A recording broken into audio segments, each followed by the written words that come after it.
رب اشرح لي صدري ويسر لي امري واحلل عقدة من لساني يفقهوا قولي وسدد لساني يهدي قلبي بحق القرآن العظيم بالرسول الكريم ولا حول ولا قوة إلا بالله العلي العظيم سبحانك لا علم لنا إلا ما علمتنا إنك أنت الحليم الحكيم اللهم إنا نسألك فهم النبيين حفظ المرسلين وإلهام الملائكة المقربين آمين يا رب العالمين يا الله.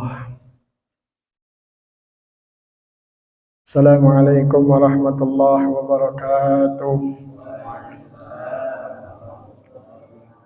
Alhamdulillahi rabbil alamin wa bihi nasta'inu ala umuri dunya waddin. Asyhadu an la ilaha illallah al-malikul haqqul mubin wa asyhadu anna Muhammadan abduhu wa rasuluhu shadiqul wa'dil amin.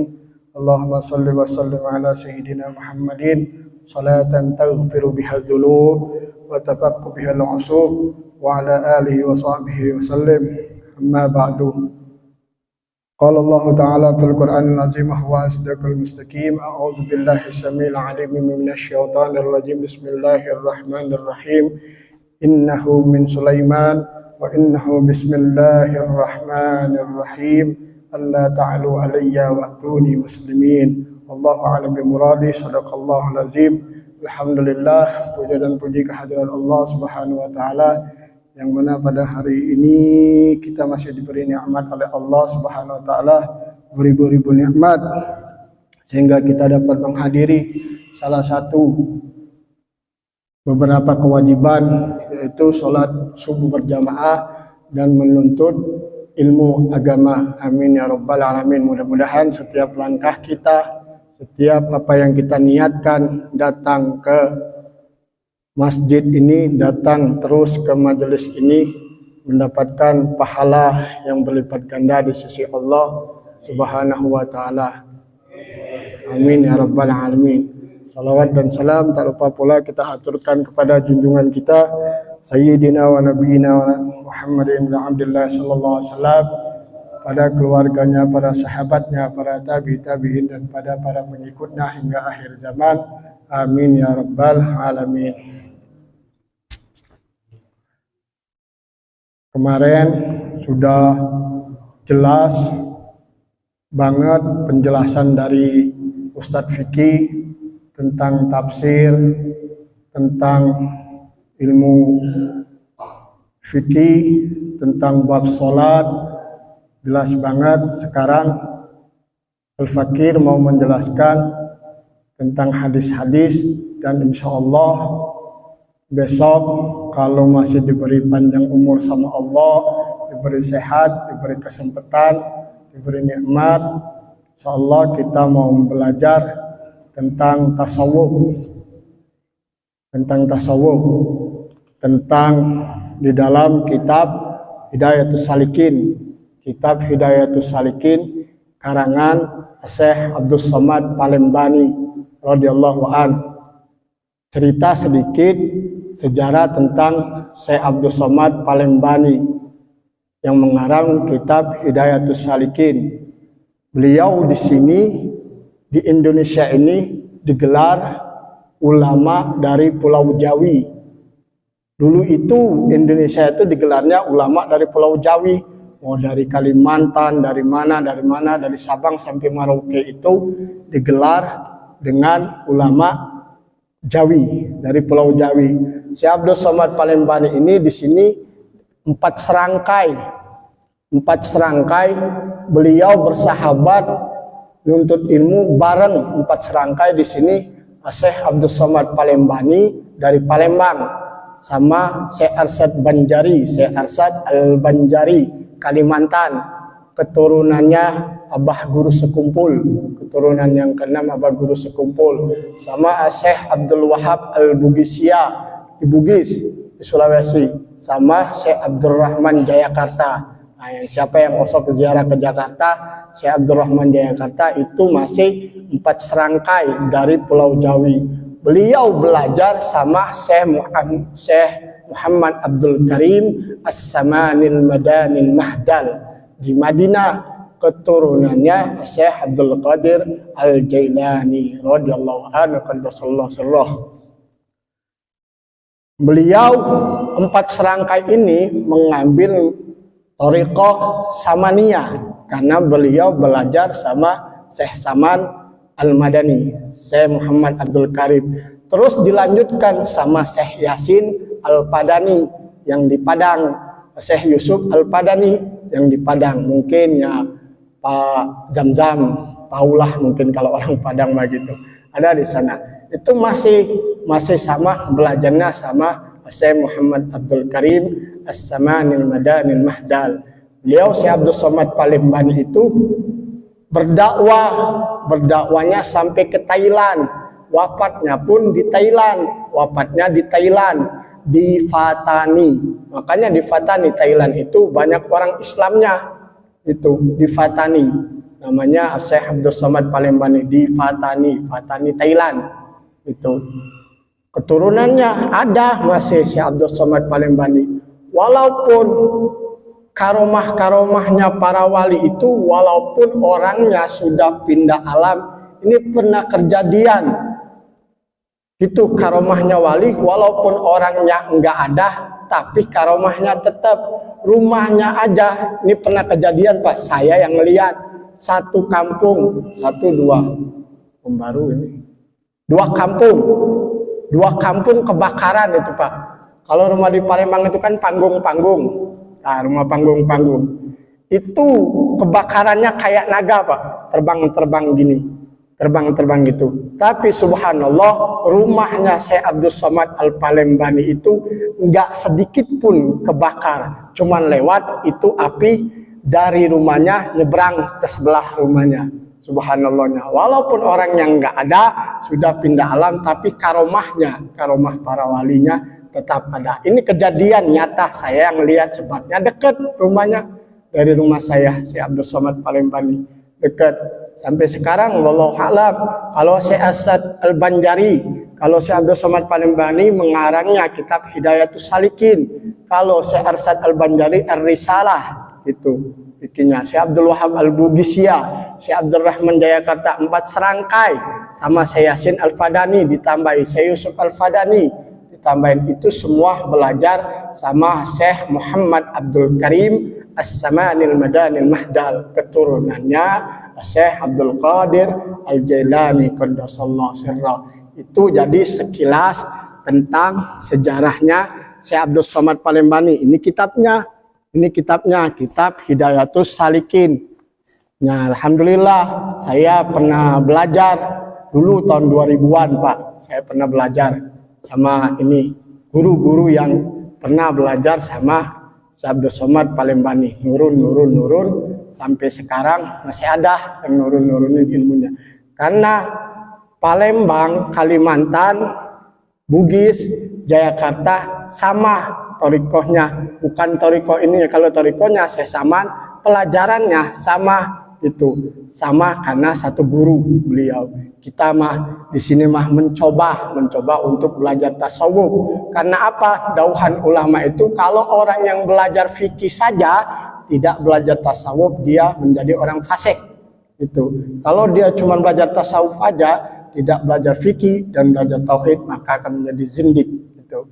Makanya jangan sampai kita diomongin orang fasik, hayangnya fikih begitu belajar. Hayangnya bab zohirnya aja dibenerin sholat, ibadah, tapi hatinya, kata Ustadz Fikih kemarin kan, bab ini adab-adab sholat, bidayatul hidayah, itu semua kan tasawuf Pak, itu tasawuf. Makanya zohirnya dibenerin, hatinya dibenerin. Ini mas buat sama-sama ngebenerin hati, khususnya saya, bukan bapak-bapak ya sing diterima sama bapak-bapak, khususnya saya mau mempelajarin ilmu hati biar kita bersih, biar sama-sama masuk ke surganya Allah Subhanahu wa taala. Amin ya rabbal alamin.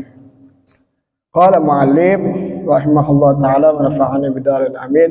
Qala Nabi sallallahu alaihi wasallam, "Idza kasara dhunuba ahadukum falyastaghfirullah." Jadi dauhan Nabi Muhammad sallallahu alaihi wasallam, apabila kamu banyak dosa, saya ini membawa kitabnya Tanqihul Qaul karangan Syekh Nawawi bin Umar Al-Bantani gitu. Jawi yang disarahkan oleh beliau. Apabila kita banyak dosanya, apabila di antara salah satu daripada kamu itu banyak dosanya, maka perbanyaklah mengucap istighfar. Wa qala Aisyah radhiyallahu anha qala li Rasulullah sallallahu alaihi wasallam. Jadi ini dari Sayyidatuna Aisyah. Sayyidatuna Aisyah itu pernah nanya sama Rasulullah. Jadi maksud di sini teh, kalau kita itu bukan ngerasa dah kita mah banyak dosa pasti gitu. Jangan kita merasa sombong. Kalau kita merasa sombong, lihat anak kecil itu. Di dalam ilmu tasawuf itu, dauhan Imam Al-Ghazali itu, dauhan Imam Ibnu Athaillah Al-Iskandari di kitab Hikam, kalau kita merasa sombong, di sini juga ada di kitab Hidayatus Salikin. Kalau kita merasa sombong, kita lihat anak kecil. Harus ngomong di dalam hati kita, anak kecil itu walaupun nakal segimanapun dia tidak ada dosa, dan kita loba dosanya. Nah itu jadi buat ngilangin penyakit sombong gitu. Jadi kalau kita banyak dosa pasti kita melakukan dosa itu. Kalau sudah balik pasti melakukan dosa. Maka perbanyaklah mengucap istighfar. Di sini ada satu riwayat Sayyidatuna Aisyah radhiyallahu an bertanya, minta kepada Rasulullah, ya Rasulullah, cenah doain saya, kata Sayyidatuna Aisyah radhiyallahu anha itu, doain saya ya Rasulullah. Kamu mau minta apa? Kata nabinya, doain saya supaya saya diampuni dosa. Kata nabinya, ya Allah, ampunilah dosanya Aisyah, dosa yang terdahulu, dosa yang akan datang, dosa yang tersembunyi, dosa yang nyata. Kata Rasulullah sallallahu alaihi wasallam, ya Aisyah, kata, apakah kamu senang aku doain seperti itu? Wah, langsung kemerah-merahan. Makanya Sayyidatuna Aisyah digelar Humairah, yang kemerah-merahan, pipinya putih kemerah-merahan itu. Makanya beliau langsung senang diomongin sama itu. Kata Rasulullah sallallahu alaihi wasallam, ya Aisyah itu, apa ya Humairah, kata Rasulullah, apakah engkau tahu setiap malam aku? Enggak tahu ya Rasulullah, wallahu alam, cuma Allah dan Rasulnya. Kamu tahu enggak apa yang aku doakan itu buat kamu? Itu aku mendoakan buat umatku nanti yang akan datang. Umatku sekarang dan umatku nanti yang akan datang. Kita ini didoain sama Rasulullah sallallahu alaihi wasallam setiap malam. Ya Allah, kata Rasulullah, ampunilah dosa umatku, dosa yang dahulu, dosa yang akan datang, dosa yang tersembunyi, dan dosa yang nyata. Berkahnya itu saking sayangnya Rasulullah sallallahu alaihi wasallam kepada kita. Cuman kitanya aja karena nggak mikir, karena merasa gini ada etama baheula. Rasulullah aja saking cintanya sama kita, beliau mendoakan, nangis, sedih, selalu membaca istighfar buat kita. Sebelum subuh itu, setelah sholat fajar, beliau berdoa setiap malam membaca istighfar 70 kali. Kita seharusnya, kata ulama itu, sehabis subuh itu membaca istighfar 300 kali. Astaghfirullahalazim gitu. Mau astagfirullahalazim, apalagi dengan membaca Sayyidul Istighfar. Kalau di sini kalau mau dibaca panjang Pak doanya. Di sini doanya panjang.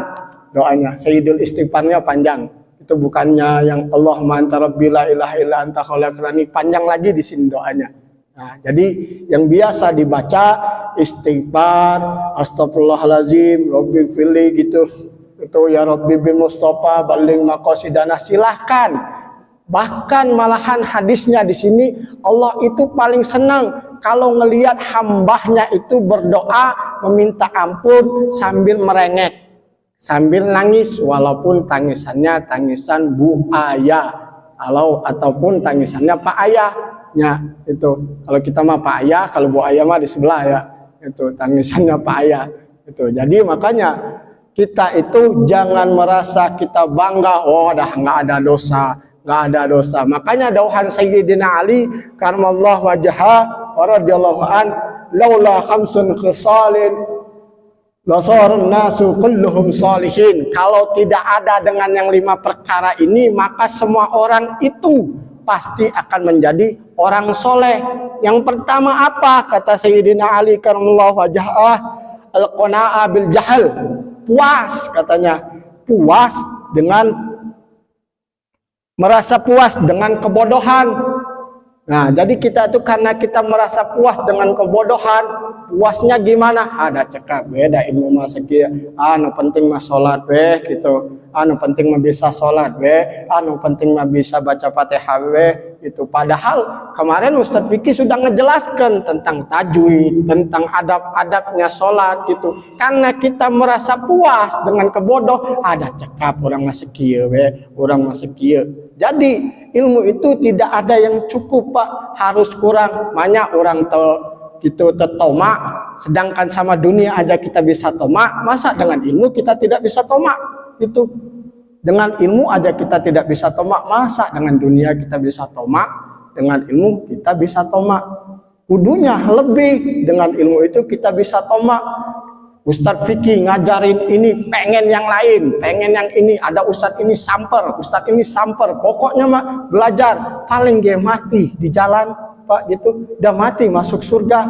Kata dauhan Imam Syafi'i itu, talabul ilmi afdhalu min salatin nafilah. Itu menuntut ilmu itu, dauhan Imam Syafi'i itu lebih utama daripada sholat sunnah. Itu, tangguh, Pak, benar tuh?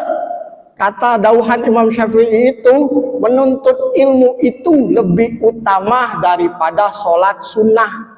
Nah, jangan kita mendahulukan sunnah dulu sebelum wajibnya dilakukan. Itu makanya wajibnya, mumpung ada Ustadz Fikri, ajar terus, cecer terus, tanya terus, pokoknya mah sampai Ustadz Fikrinya, sampai beliau buka kitab lagi, liar dah nanya gitu, sampai gitu. Jadi jangan merasa bosan, jangan merasa dah umur orang sekian udah mau bisa. Imam Ibnu Hajar itu belajarnya nuntut ilmu dari umur 40, Pak, karek baru belajar. Tah, Imam Ibnu Hajar 40, aya nu lebih 40, Pak? Aya lebih 40? Aya lebih 40? Masih ada, Pak. Jangan takut. Jangan takut, Pak. Itu Imam Ibnu Hajar umur 40 baru nuntut ilmu. Ada lagi ulama yang baru umur 60 tahun baru nuntut ilmu. Jadi ulama besar. Gara-gara apa? Kalau Imam Ibnu Hajar itu nuntut ilmu gara-gara dia datang ke kobong, ke pesantren, liar termasuk cingho, cicing ya poho, bukan barho banyak. Kalau barho mah masih mending, cicing dia masih inget kene. Cicing ya poho orang kan, cicing ya poho. Imam Ibnu Hajar itu ngelihat batu yang ditetesin air, tes, bolong. Manya cenah batu yang keras lagi bisa bolong, manya hati saya nggak bisa bolong, nggak bisa masuk dengan ilmu. Kata Imam Ibnu Hajar, makanya beliau digelar Imam Ibnu Hajar gitu. Anaknya batu gitu. Ada lagi ulama yang umur 60 tahun. Umur yang 60 tahun, Pak, nuntut ilmu gara-gara apa? Gara-gara pergi kondangan. Nah, itu gara-gara pergi kondangan. Kalau di kursi yang paling depan biasanya kan ulama, orang penting. Nah, beliau itu diundang pertama kali karena merasa boga undangan, beliau itu datang pengen duduk pangpayuna, Pak. Kata tuan rumah, kamu siapa? Saya kan diundang. Loh, kenapa kamu duduk di situ? Nah, kan saya kan diundang, apa salahnya?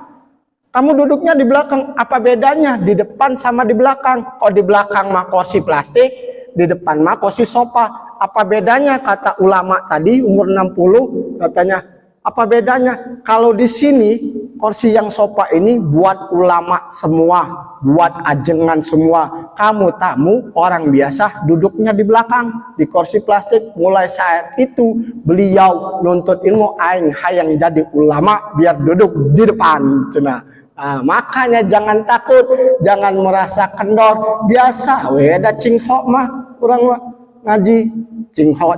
Yang penting masuk kuping kanan, jangan keluar kuping kiri, Pak. Kalau masuk kuping kanan, keluar kuping kiri masih mending, ada yang nyangkut. Ini termasuk kuping kanan, boro-boro keluar kuping kiri, gitu ya. Yang kanan lagi termasuk, telinga kanan lagi termasuk, boro-boro keluar telinga yang kiri. Allahu a'lam bishawab. Sedikit deh Pak, sing manfaat. Subhanakallahumma wa bihamdika asyhadu an la ilaha illa anta astaghfiruka wa atubu ilaik. Nasrun minallah wa fathun qarib. Wassalamualaikum warahmatullahi wabarakatuh.